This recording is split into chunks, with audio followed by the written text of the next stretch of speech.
Hi, my name is Colin SkipperWing Bird, and welcome to another episode of the Crimson Fly animated webcomic speed paint series, where you can see me, Colin SkipperWing Bird, illustrate and animate the Crimson Fly animated webcomic.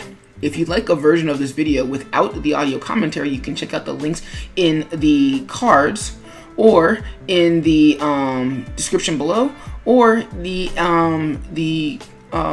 panels at the end and the end screen at the end of this video. There's gotta be an easier way of saying that. Today's music is Bittersweet by The Passion Hi-Fi, and you can find a link to download it in the description below. Also, if you'd like to see me animate or illustrate this series in real time, please feel free to check out my live stream channel at twitch.tv/SkipperWing. Links down below, SkipperWing. So, today's strip, issue number 6, strip number 93, or rather strip number 23 of issue number 6, because this one's actually running really long. I didn't actually expect for it to run this long, but hey, I think it's also some of my best work yet. So our big brother character has just found out that, or been led to believe that their younger sibling character has died by having a factory dropped on their head. That's obviously not true, because said character is our Crimson Fly, and this is a prequel to the events of the series, so obviously they can't be dead. But the important thing is that he doesn't know that. And as you might imagine, he is broken inside to the point of not getting out of there or even defending themselves when the police comes, because as far as they know, they weren't there for Joe's betrayal. They weren't there for they didn't witness the fight in the factory, or the grenade going off, or the pillar being dropped and basically weakening the factory. So as far as he's concerned, it is his fault that his sibling is dead. Part of the reason for that, from a story perspective, is I wanted the Crimson Fly to have a motivator, but I didn't want to kill that motivation. I don't think that the Uncle Ben type character is inherently a bad usage of that, is inherently a bad idea. But it is, I live in a time period, context God willing, we live in a time and period wherein that sort of thing is overdone. In Captain America, Professor Erskine gets murdered, and that motivates Steve to become a better man. Uncle Ben gets murdered, and that motivates Spider-Man to become a better man.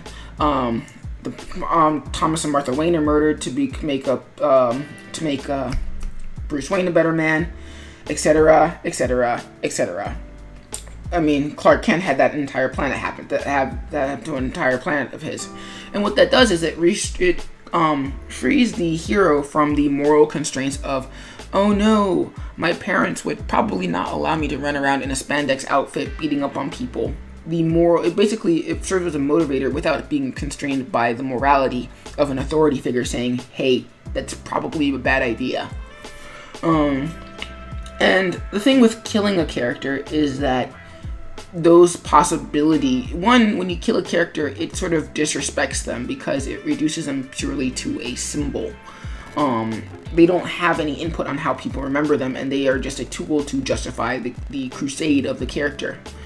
And number two, unless your story explicitly allows for the revival of dead people, in which case you essentially put them on a bus, the narrative possibilities of that character are dead. You can't use them ever again. Or rather, you can't use them to direct the plot ever again. So I decided to subvert that by having the character go to jail. And there'll be more about that in the next strip. Mostly because I want to talk about my new process and why this one took so long. So, when you animate, you have a lot of choices. In 2D animation, I like to boil them down to 2 specific choices. You have the option to animate as puppets or as traditional animation. And unfortunately, the video is running a bit long, and I started talking about some of these ideas a little too much for my last ramble, so I'll have to pick up on them in the next video. But needless to say, there's a reason why when the character falls to his knees, it looks a lot smoother and also a lot more different than my regular style. But like I said, I'll talk about that more in the next video. You guys have a good one.